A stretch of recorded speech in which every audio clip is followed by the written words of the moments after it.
क्या आपको पता है टाइटानोबोआ धरती पर राज करने वाला दुनिया का सबसे बड़ा सांप था, जो इतना बड़ा था कि पल भर में बड़े से बड़े जीव को निगल सकता था।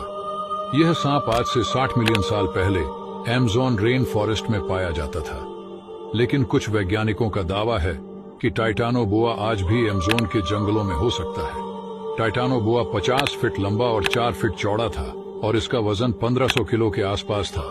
और कुछ रिसर्च के अनुसार यह सांप मगरमच्छ का शिकार करना बेहद पसंद करते थे। साल 2009 में कोलंबिया में खुदाई के दौरान इस सांप का कंकाल मिला था, जिसे देखकर आप अंदाजा लगा सकते हैं कि टाइटानोबोआ कितना बड़ा था। और अगर आपको स्पेस साइंस में दिलचस्पी है तो हमारे पेज को फॉलो करें। क्या आपको पता है टाइटानोबोआ धरती पर राज करने वाला दुनिया का सबसे बड़ा सांप था, जो इतना बड़ा था कि पल भर में बड़े से बड़े जीव को निगल सकता था। यह सांप आज से 60 मिलियन साल पहले